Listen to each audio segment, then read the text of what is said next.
Well, understanding is one of the key concepts in artificial intelligence, and it's what AI is aimed at producing, an artificial kind of account or implementation of understanding. Of course, not just understanding, but decision-making, problem-solving, natural language generation, planning, prediction, explanation. All of those things are very much at the central territory that AI is trying to deal with. AI researchers in principle, anyway, want to give accounts of all of them. And not just accounts, of course, but accounts that can be used as guidance for implementing and producing those things in robots. Right. Do you think AI people are working on understanding? Because it seems to me as though a lot of people are not actually working on understanding. They think that they do the understanding, and what they want to do is implement their understanding in a machine, or the output of their understanding in a machine, and automate it. Well, I suppose it's kind of a parallel to what John Wilkins was talking about philosophers of science doing, beating around the edges of the concept rather than going for a headlong tackle or something like that. So, of course, natural language understanding has as its descriptive title the word understanding in it. No formally recognized subdiscipline of AI does as well. But if you're trying to produce something which makes intelligent decisions, say, then at least implicitly, you're trying to tackle understanding. You're not going to have intelligent decisions without an understanding of the domain in which the decision is being made. So the two are heavily related, and no AI researcher would deny that. But it's not the same as trying to come up with an explicit account of understanding per se. I don't know of anybody trying to do that, not in any direct sense. What, implement an explicit form of understanding in a machine, you mean? Well, in the first instance, I don't know of any AI researchers who are actually trying to analyze the concept of understanding with a view towards producing an implementation. Certainly nobody's produced an implementation. Sure. So do you think it's important first to have a formalized definition or a formalized model of understanding, if you can call it a model? Some people would argue that understanding can't be modeled. Do you think it's important to do that before you actually achieve it in AI? I mean, could we achieve understanding in AI much as we achieve, burning without understanding fire? Of course it could. Yeah, I think there are, in some sense, two approaches to AI, and whether that's an AI of understanding or an AI of some other kind of thinking process or whatever. One is to understand the concepts and to tease out of them practical means of implementing them. And another is to look at the behavioral criteria that we apply for those concepts and find some means of implementing something which matches those criteria without necessarily any understanding. So in the latter approach, we could talk about neural networks, for example, which don't yield much in the way of the understanding of the representations they actually contain. They can contain representations of many different things, but our interpretation, our understanding of those representations is pretty limited. So that's an approach. Another one is, of course, what's talked about sometimes in the AGI world, which micro recordings of neural processes and then just emulating the brain directly. If we do that, if we do it successfully, then we'll have an artificial intelligence, but we will have no understanding of it. What was so wrong with Psych, and what are better implementations that you see on the horizon that are getting closer to understanding? So what was wrong with Psych? Basically, the Symbolic GOFAI AI that was behind Psych had an unrealistic view of artificial intelligence. Basically, their view was that expert systems were a good model for AI. Each expert system that's developed kind of conquers a mini domain, and if you conquer enough mini domains, it turns into a kind of implicit generalization. So you can achieve AI by conquering a million little domains with an expert system and then gluing them together. That was the idea behind Pat Hayes' naive physics manifesto. That is, naive physics was the domain he was using as an example. In contrast to scientific physics, naive physics is a view that you could attribute to 6-year-old kids about how things that are put into circular motion continue in circular motion when you release them and things like that. So a naive view of the world that nevertheless suffices for getting along in kids' world. So what's wrong with that view, in my opinion, is fundamentally that it ignores primitive induction, the ability to, when encountering a new domain, a new set of problems, a new kind of world or whatever, that you should be able to adapt, adjust to that world, learn from it, generalize about it, and make your way. You can conquer ever so many mini domains, and as soon as you're put into a robot that's landed on Mars, you're done for because you can't generalize anything. So that's not genuine intelligence. But there was a tradition in America particularly that viewed learning and primitive induction with suspicion. So for example, Herbert Simon, the only AI researcher who's ever got a Nobel Prize, he actually wrote an article called "Why Should Machines Learn?" And his answer to his own question was that they shouldn't, because learning is slow. It produces representations that can't be understood or easily transferred from one person to another, and so on. So building learning into machines is a retrograde step. It'll put AI back because it will make them more human-like in terms of their inefficiency of learning processes. Anyway, he wrote that, I think, around 1985. And just about that time, machine learning was taking off as a serious domain. It's turned into data science and AlphaGo and AlphaZero and all the things that we know about there. So Herbert Simon was entirely on the wrong side of that particular proposition. Learning, primitive induction, it's always been the key driver behind generalizable intelligence, and it's a necessary ingredient. So that's my general take on that. And psych was just another dead end along that old path that Simon was trying to defend. The paucity of literature about understanding in philosophy, where there's a whole lot about knowledge and justified true belief, and you know, in epistemology, where there could be more on the actual phenomenon, what is it, the architecture. Well, there certainly is plenty of talk about models and how to interpret them and how to evaluate them. Right, but what is the mechanism that interprets them? And it may tell humans who already have the power of understanding how to interpret models, but what about how to understand understanding? Yeah, but hopefully we can actually tease out what it is that humans are doing when they apply and understand models and use them, and put that into a computer program. That would be an approach to implementing such understanding in a computer program. So what are the necessary ingredients then? For what? For understanding, like if you were to build a model of understanding in a computer. Yeah, I think a plausible approach, not necessarily a unique or exhaustive approach, but a plausible approach is to implement a process that does that is scientific theorizing and scientific evaluation and justification of theories.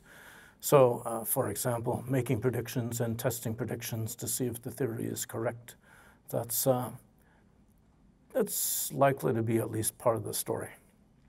And it's something I've been trying to do in various forms for 25 years anyway, is generating AI, machine learning programs, which can do so-called causal discovery, that is, generating causal models from data, whether the data are observational alone or combined with experimental information.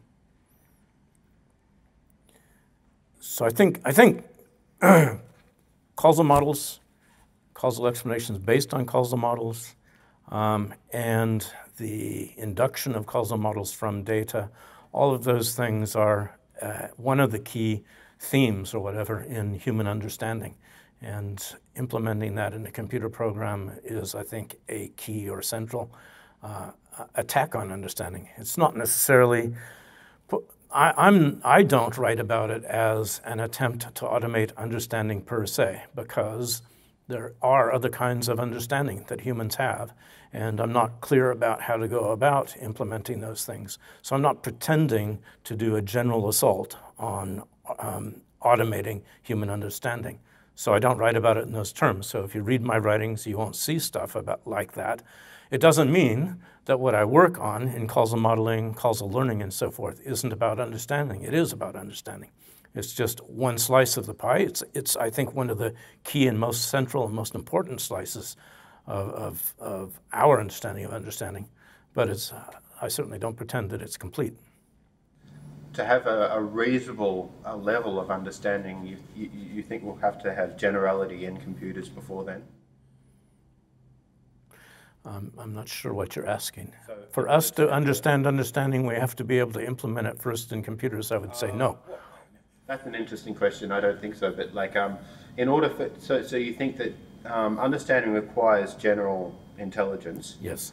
So you think that we'll be able to create general intelligent computers before we have understanding? No, I think it's simultaneous with an understanding of understanding. Right. So are you saying they're the same thing? Which are the same things? General intelligence and understanding. No, I wouldn't say they're the same thing. It's like this package of concepts that I gave in response to your doc, which said that they're extensionally equivalent.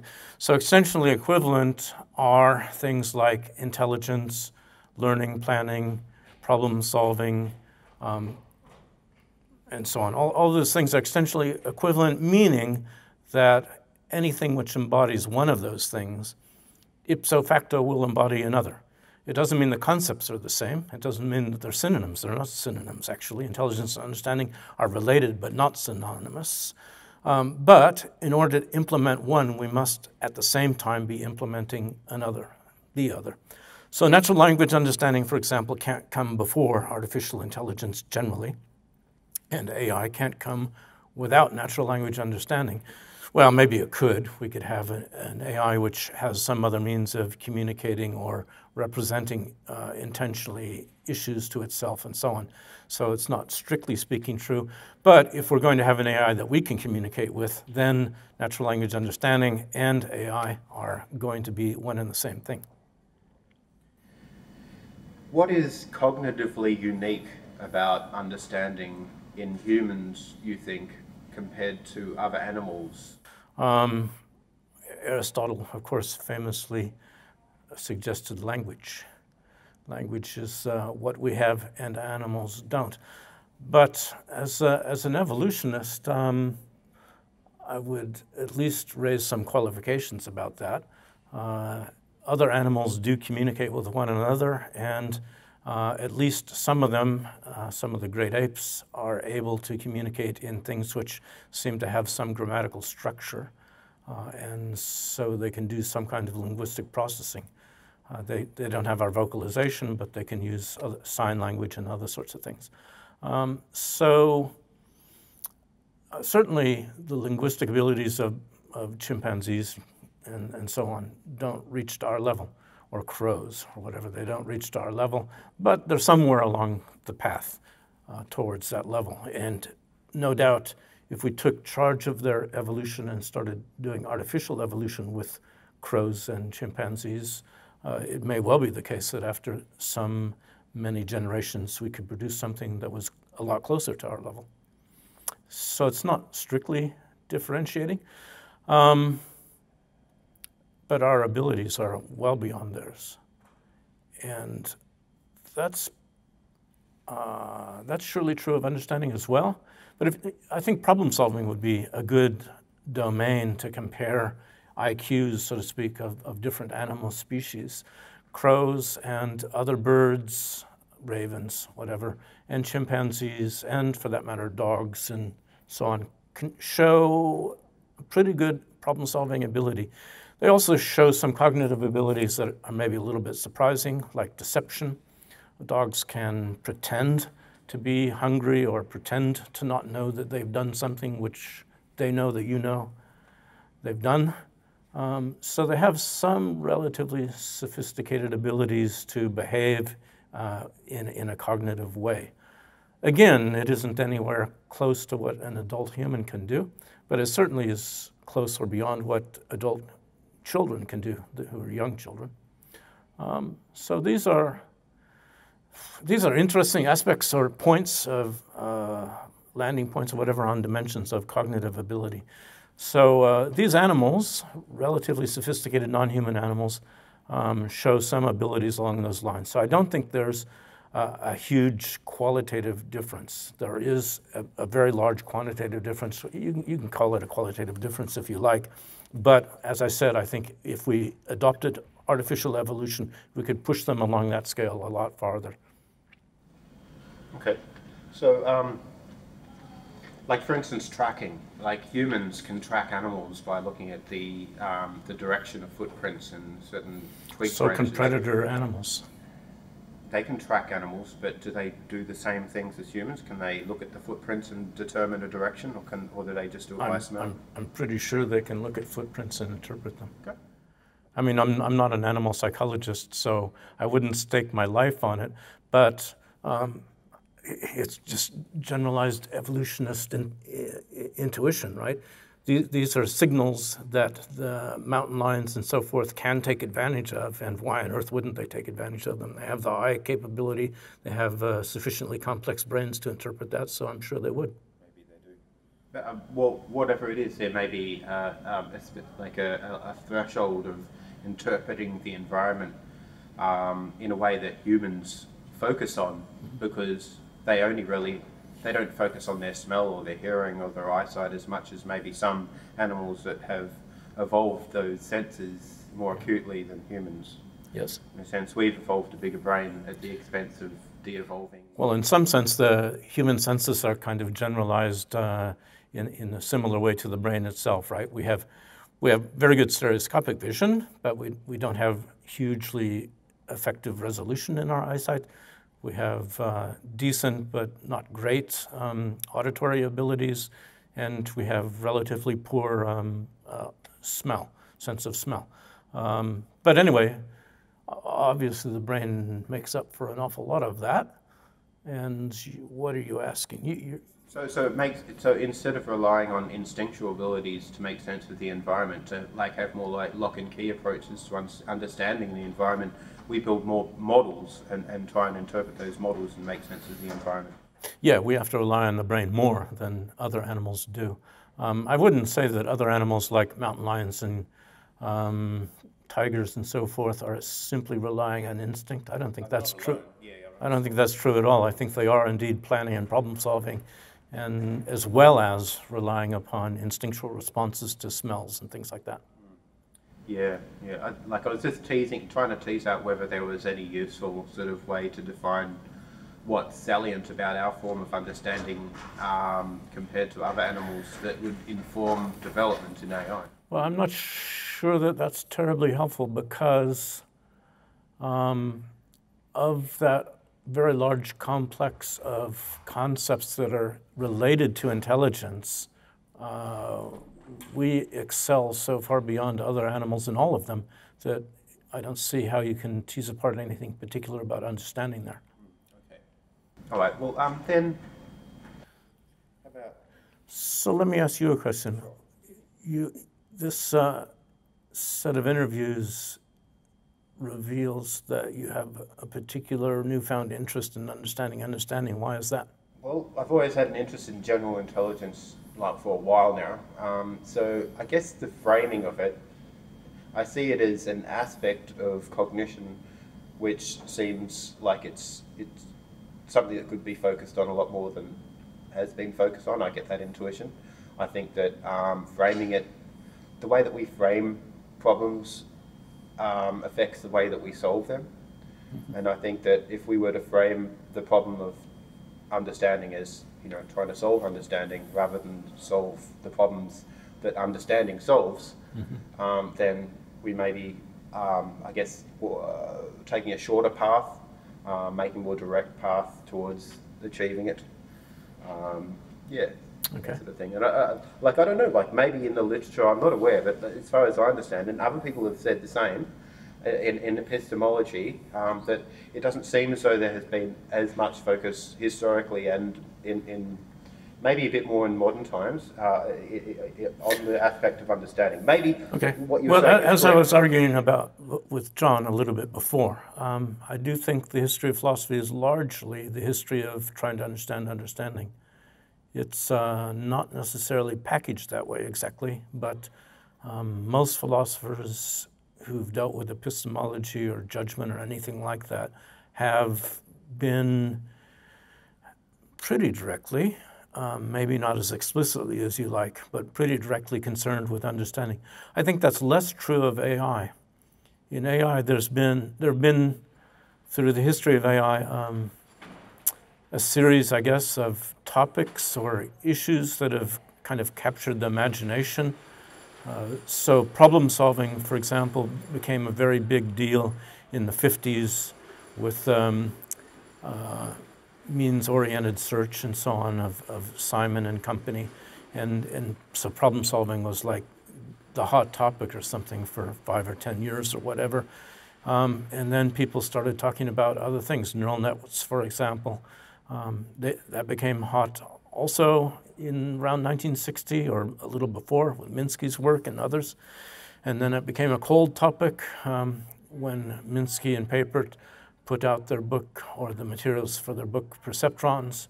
And then it became a hot topic again around 1984 with the Rumelhart collection.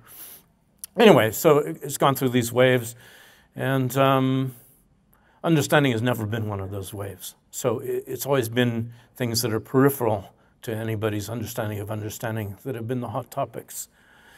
Understanding is probably just too amorphous, too vague, too general purpose for AI people to want to focus on that. They like to get results. And as I said before, they want to get publications. They need to get publications, they need to get grants. And if you write some amorphous thing on understanding, either you're writing philosophy for, say, the Journal of Philosophy, or you're writing something that an AI researcher can't get published. Unfortunately. So it's very practical. Not necessarily unfortunately. Maybe what AI researchers would write about understanding is garbage. But in any event, they wouldn't get it published unless it was good philosophy and published in a philosophy journal. Well, I mean, it seems like a lot of the areas of focus have been focusing on things which might point to actual understanding and things which might not, Sure. without actually tackling understanding directly, as you have sort of said. But do you think it's just too difficult to do at the moment, or do we have the right? Do you think we have enough computing? No, I wouldn't say it's too difficult. I would just say that sort of like P equals NP, it sounds like the kind of topic you would give to a PhD student only if you wanted them to fail. But an AI researcher who is, for example, familiar with philosophy could certainly pursue that as a major topic area of their research and make sense out of it and do something. That would be possible. Another possibility is to tackle problems which are clearly directly related to our understanding of understanding, as in modeling. Okay, so how do you generate models? How do you apply them to prediction, planning, explanation, and so forth? Take Bayesian network models. Okay, they're pretty popular. They're pretty useful. They can certainly be applied to any of those things. And if you have a Bayesian net model that is demonstrably appropriate to a domain, then clearly by using that Bayesian network model as a human, you can understand that domain and you can apply that understanding.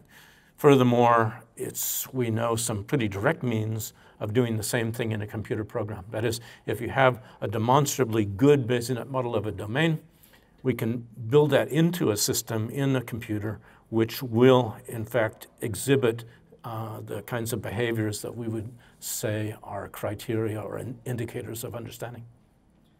Okay, so do you think then it's possible to have demonstrably good Bayesian nets in like various aspects of the sciences, and then package that up in such a way that they can share domain expertise? Yes. Is it just too computationally expensive, or do you think it's practical today? I just said yes, that means it's practical today.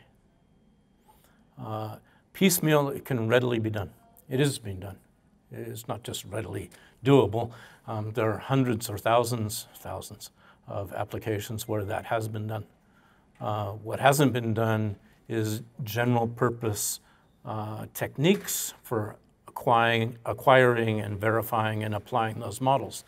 There are some. In general, the decision network extension of Bayesian networks allows you to apply the models in domains in intelligent and useful ways. But those, again, are not really generalizable. That is, how does a decision network get built? Okay, one thing is building the Bayesian net. That is the causal Bayesian net, which tells you which random variables are related to which others and how exactly through parameterization and so on. That's something that causal learning does. But extending that into a decision network requires that you construct utility variables and decision variables. And there's no general technique for that. There's lots of ad hoc things that people do to sit down with experts and elicit from them that sort of information and build it into a decision network. But general techniques where a computer by itself can do that just from some acquisition of data, that's not there. So although the application of Bayesian networks is spreading and it's incredibly useful and so on, the techniques of extending that to the point where we can say, well, this is AI in action, that's really not there. Is it possible, I mean, I'm sure it is, but has there been many projects to sort of hybridize Bayesian and decision networks to other more, networks that are able to more autonomously discover stuff,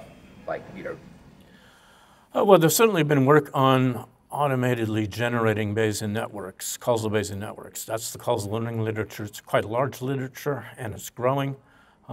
For acquiring utilities in an automated way, I've supervised a couple of PhDs in that area.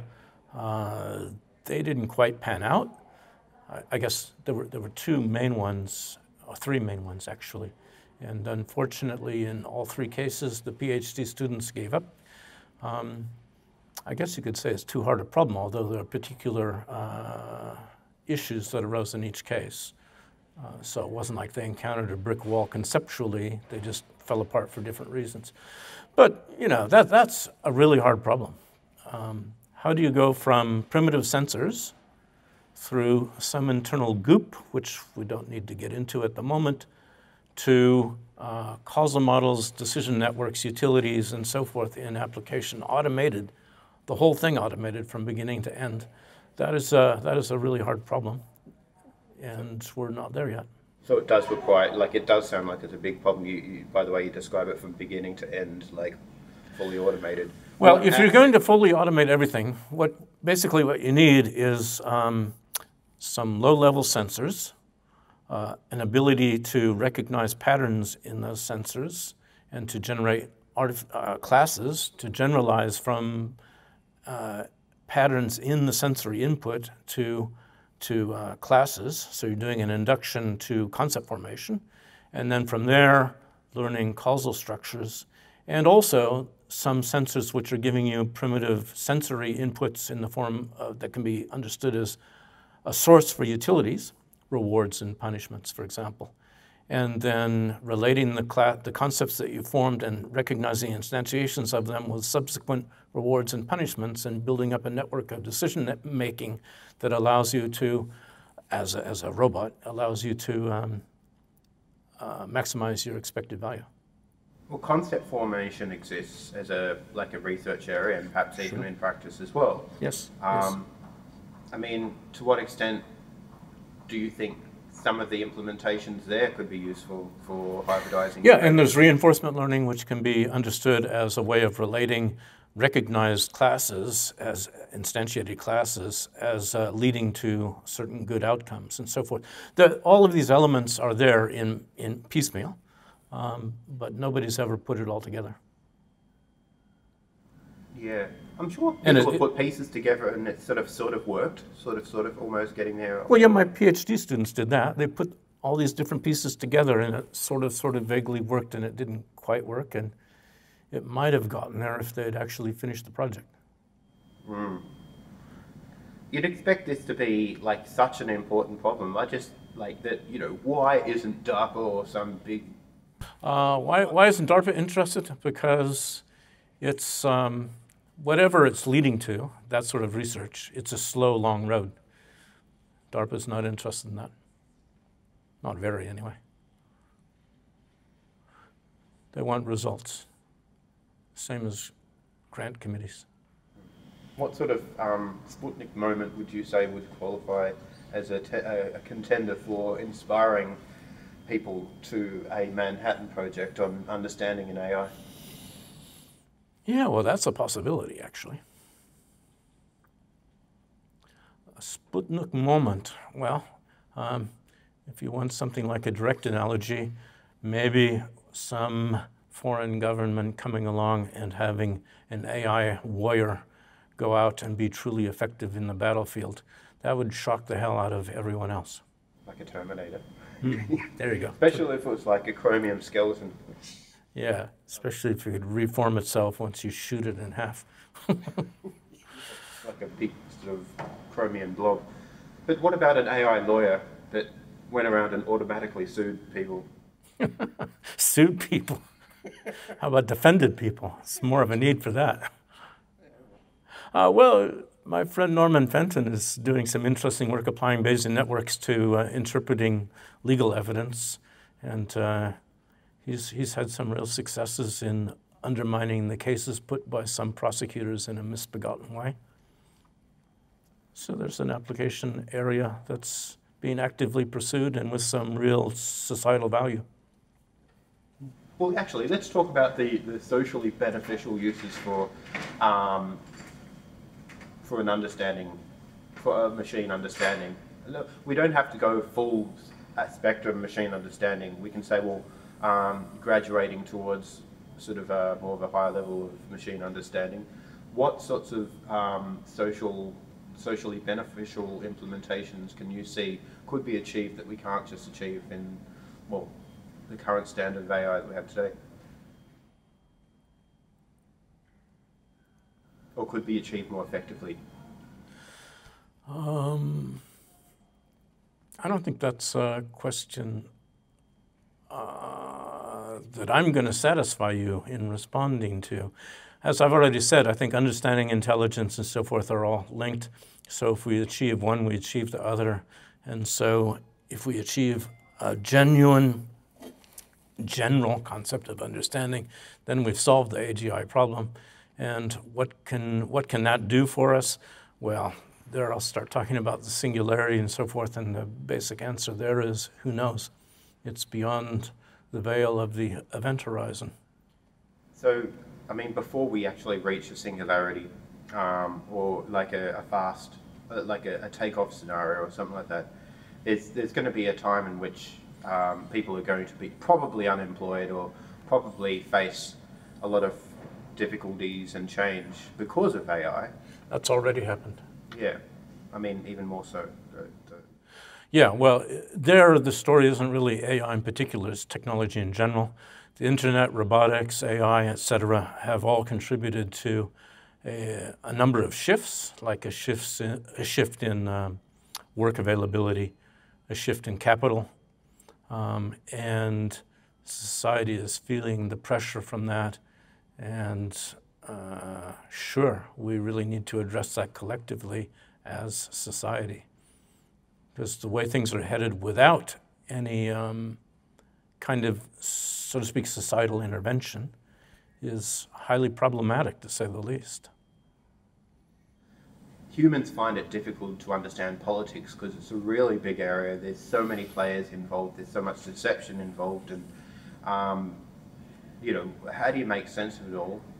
There's all sorts of areas there that just require so much knowledge and so much like study and understanding really to grok it properly. People, well, if we could achieve modicums of understanding that could I guess, compensate for the valleys in our ability to understand, then we might be able to, as humans, as a collective, grok some of the goings on that need to be grokked in order for us to make a better society, or transition to a better society.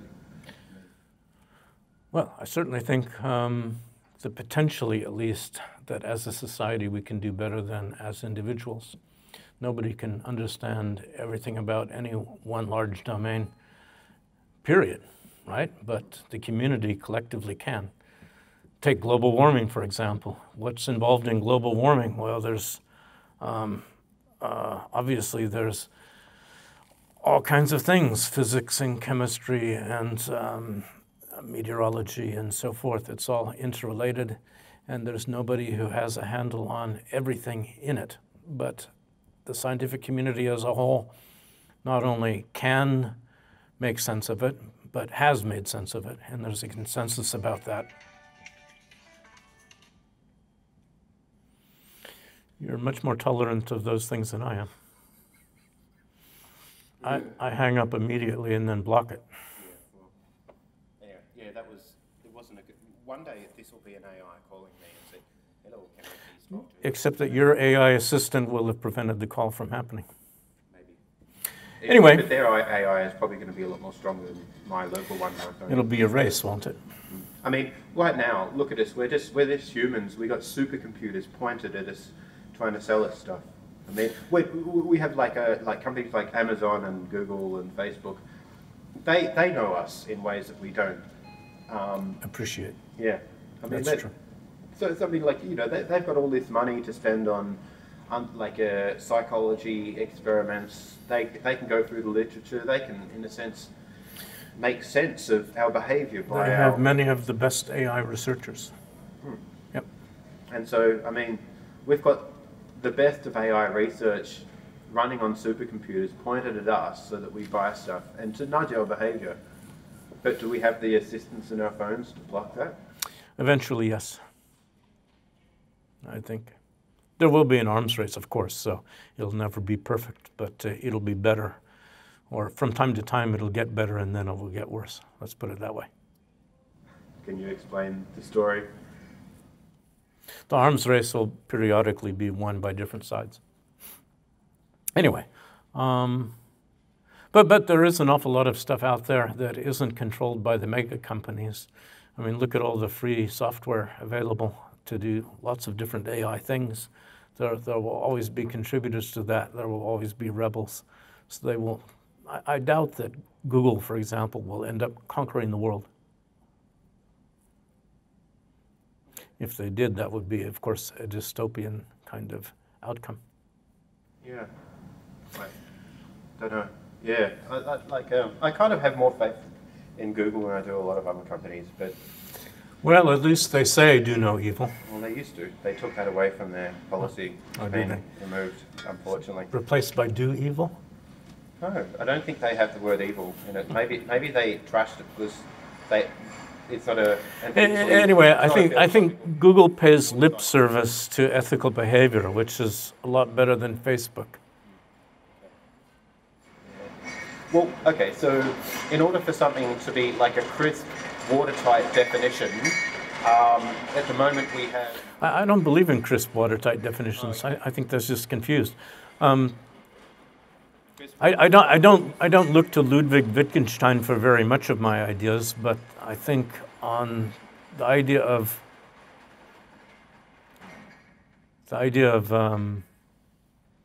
open concepts or whatever, he was quite right. You're never going to get an if and only if kind of definition for any of these concepts, and to search for such is a waste of time. Okay, so do you think that some definitions or some models are more leaky and... Well, of course, yeah. And I think there are some concepts that are more central to understanding and some that are less. I think explanation is quite central, is about as central as any such concept gets, but it's not exhaustive. You have to bring in other things. Those are things I believe. Prediction is less central. I mean, it's connected to understanding. If you can understand something, you can predict it, at least to some extent.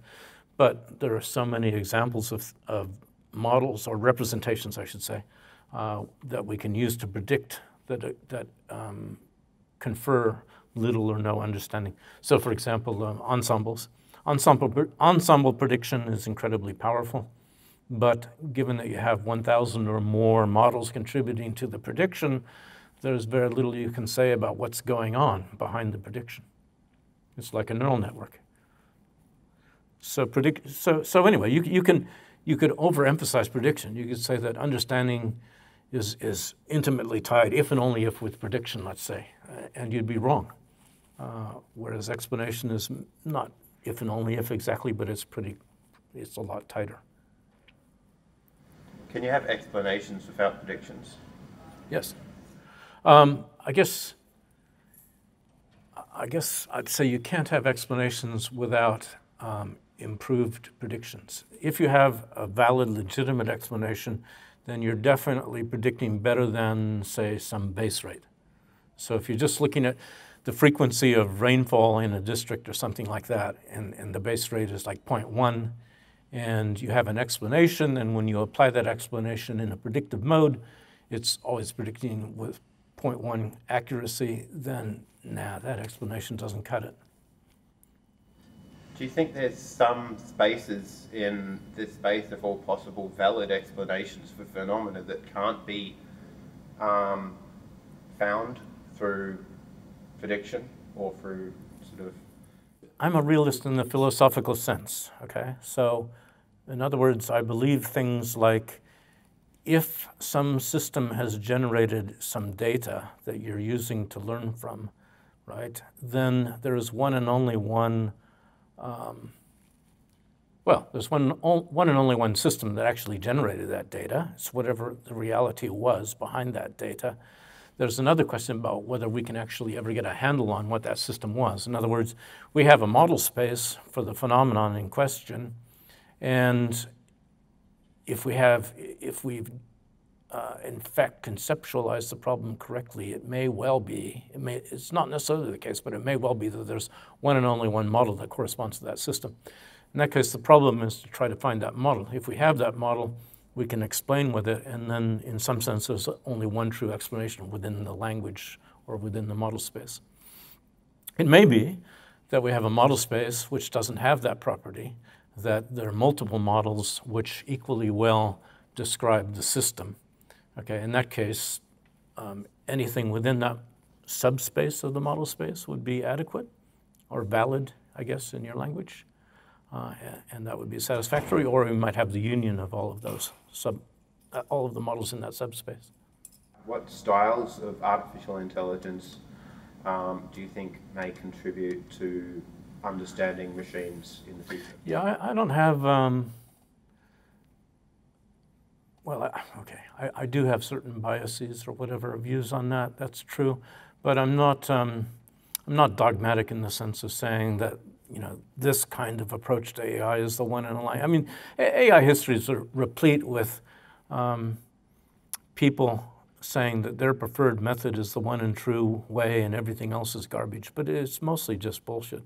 Though where I might get dogmatic or obviously biased is to point out things which I think are dead ends that really aren't going to go anywhere. So, for example, non-monotonic logics. I think in response to the frame problem and defeasibility and so forth, they're just dumb. They don't get you anywhere. They're a waste of time. And that's maybe the prime example of what I was thinking of when I said that philosophers could help AI practitioners not waste their time on dead ends. So yeah, there are things that aren't terribly helpful. There are things that in my intuitive and understanding of them, I think ought not to be terribly helpful, but maybe they come back and surprise me. So I would have said before AlphaGo that neural networks are useful predictive devices, but they're never going to be a key to AI. And after AlphaGo, I would back off. I do back off from that. I don't insist that they won't be a key to AI. Maybe they will be, because after all, these Google guys have managed to find ways of applying them in ways that I never thought would be likely anywhere near term, right? Within the next 20, 30 years. I never would have guessed Go would be cracked. But it has been. And they've used neural networks as one of the key technological ingredients, so I back off from that. But I would have said the same thing about fuzzy logic, but then they use it in refrigerators and so on. I mean, just in trying to understand the semantics of fuzzy logic, it looks like crap from beginning to end. It makes no sense at all, but people have managed to apply it as a kind of gimmick that works. So there you go. Lots of things work that I would say intuitively ought not to work. So I guess the moral of the story is that you shouldn't be as dogmatic as I am. You should allow these things to flourish if they do, or to die out if they don't. That's fine. But there are all kinds of things which clearly do work and clearly can play a role, potentially, so far as we know anyway, like genetic algorithms and Bayesian networks and planning systems and Monte Carlo tree search. That's a fantastic improvement in game playing anyway. So there you go. You spoke about the frame problem. John McCarthy had something to do with like introducing that idea. Is that correct? Yeah, he and Pat Hayes invented it. Yeah. Do I want to talk about? Yeah, can you, please? Yes, I can. Do I want to? I don't know. I'm willing to, I guess. Yeah, well, it arose in the context of their logicist framework. Basically, they were developing something they called the situation calculus, which the basic idea was just that everything could be reduced to logic in terms of intelligent behavior, artificial intelligence behavior. So there was a Lisp program that would solve anything. That doesn't mean that there's a single Lisp program that solves anything, but rather for anything that needs solving, you can find a Lisp program to solve it. That was their view. So that's a lot. That's conceptually related to Doug Lennett's Psych project. You can always throw, if you encounter a new problem, you can always throw in a new solution.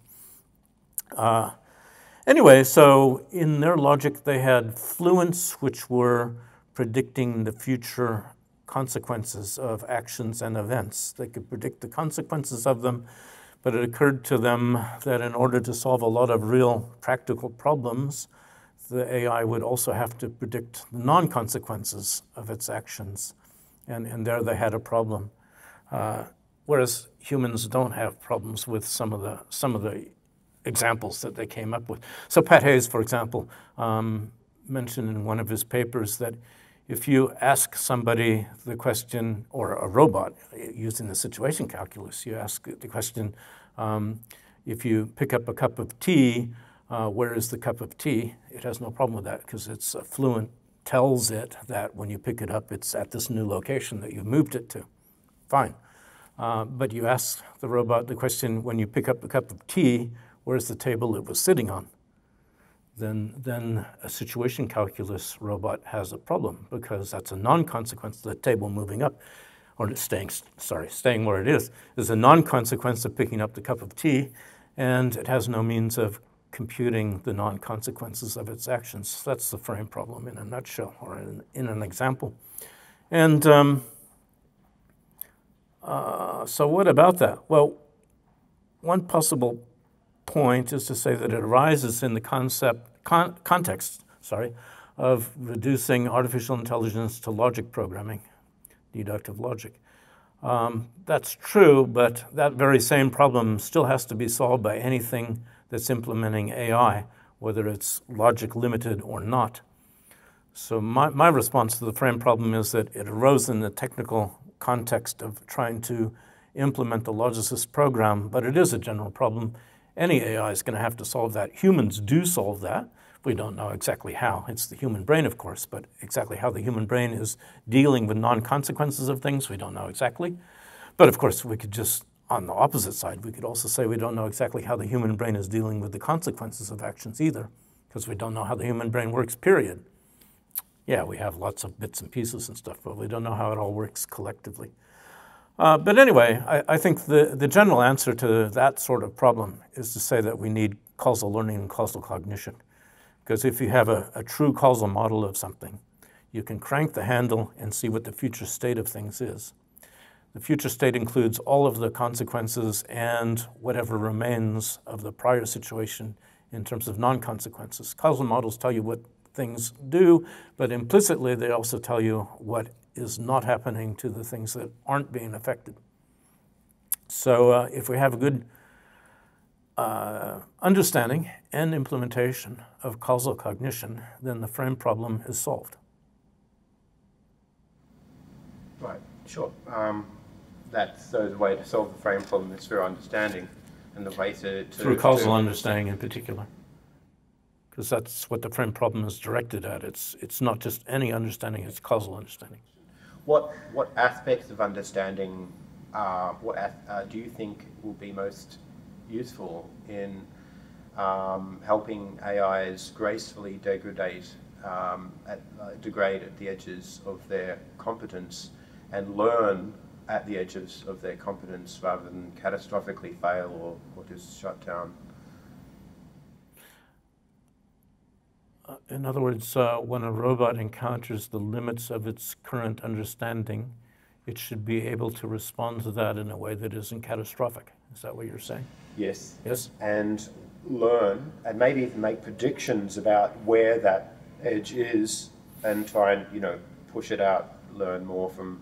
Yeah. Well, that's what I call primitive induction. The robots should be able to learn from new data where it doesn't have good, strong theories to drive it.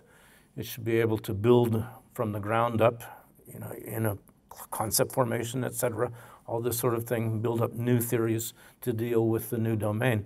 And the way it avoids catastrophe, hopefully, is that it recognizes the limits of its current understanding. That is, it's always going to be using its current understanding to make predictions about the future. Okay, so it's reached some horizon where it's been before, and now it goes beyond the horizon, and it makes a prediction about what's beyond the horizon. And if the prediction is false, then it should be able to infer that there's a limit to its understanding, and it should be able to activate primitive induction so that it can respond to this new environment.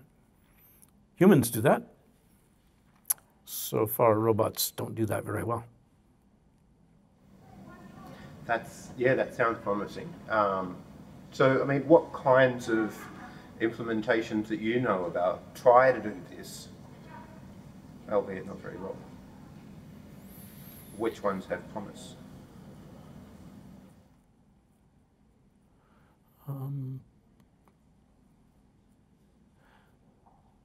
Yeah, I don't know if serious projects trying to do this, to be honest. Like I said, I had my own with 3 PhDs that were trying to do something like that.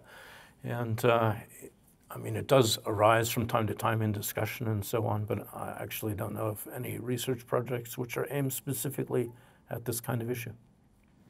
So, okay, so there's a couple of things we've spoken about, like having causal models being that helps solve the frame problem, that aspect of understanding, and another sort of a related but different aspect of understanding where it be able to make sense of areas where it is not competent in, and then use primitive induction to be able to build competence in those areas. What else do you think there could be to aspects of understanding that need to be solved? All other aspects of understanding. Category of all other aspects. Yes, the ones I have not addressed, those are also needing to be solved. Understanding is an amorphous concept. There aren't any if and only if conditions that people are magically going to be able to provide. If you look at the history of epistemology, it's more or less the history of, in analytic tradition anyway, it's more or less the history of people beginning with Socrates, trying to come up with if and only if conditions for knowledge, and failing and failing and failing. It's a hopeless enterprise. I think Ludwig Wittgenstein showed us, to any doubters, that it's a hopeless enterprise.